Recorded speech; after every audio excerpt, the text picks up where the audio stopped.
All right, let's just jump right into this explainer because we've got a massive geopolitical pivot to unpack today between the United States and Iran.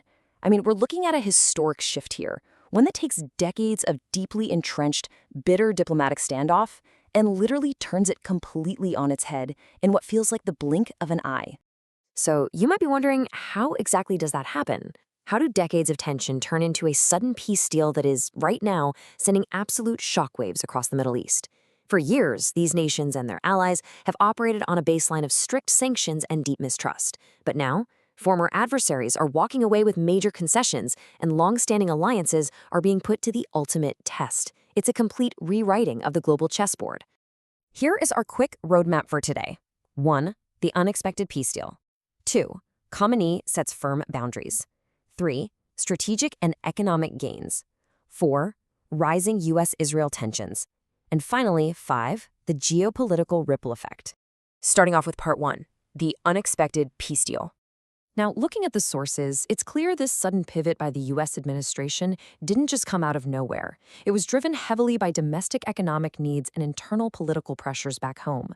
This wasn't some grand ideological change of heart. Shifting away from heavy sanctions to a diplomatic deal was essentially a highly pragmatic, necessity-driven move to stabilize the domestic economy and tackle immediate political challenges. Moving right along to part 2, Khamenei sets firm boundaries.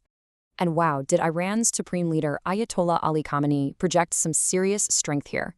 This quote caused a stir from Washington all the way to Jerusalem. He's sending a crystal clear message to the world. Yeah, Iran is coming to the negotiating table, but no way does that mean they are bowing to the enemy's terms. For Tehran, sitting down for these meetings is just a calculated, tactical move, definitely not a surrender of their sovereign principles.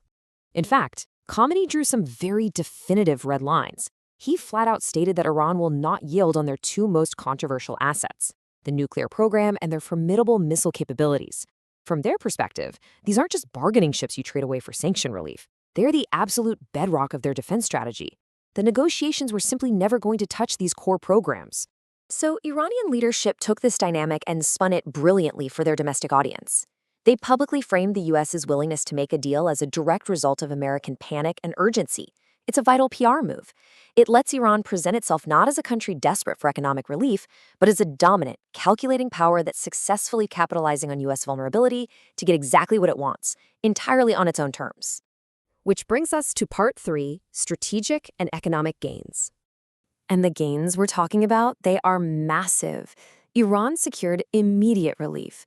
This mega deal granted them the instant green light to sell oil on the global market again, tearing down a huge historical barrier. They also got massive financial accounts unfrozen and, perhaps most crucially of all, regained control of the Strait of Hormuz. These are enormous, tangible wins that literally transformed their economic and strategic reality overnight. To be specific, we are talking about billions of dollars in frozen Iranian accounts suddenly opening up.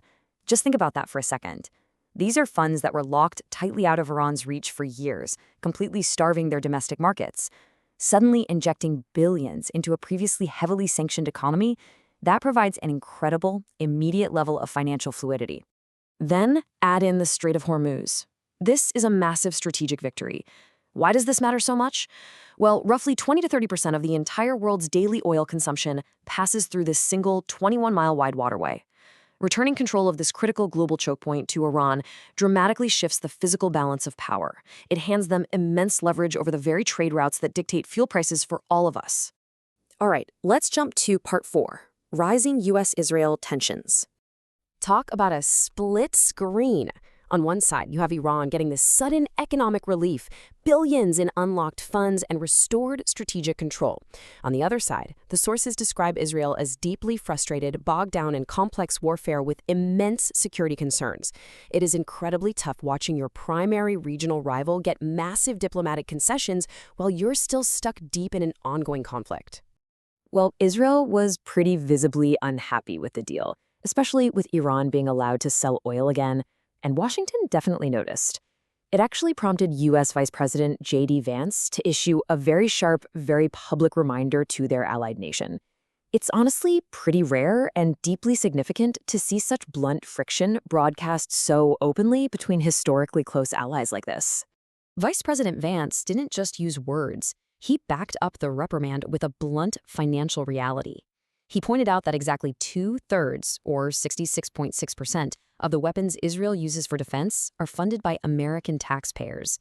By publicly citing that massive dependency, the U.S. administration essentially used its immediate financial leverage to push back hard against Israeli opposition, reminding Jerusalem exactly who's footing the bill.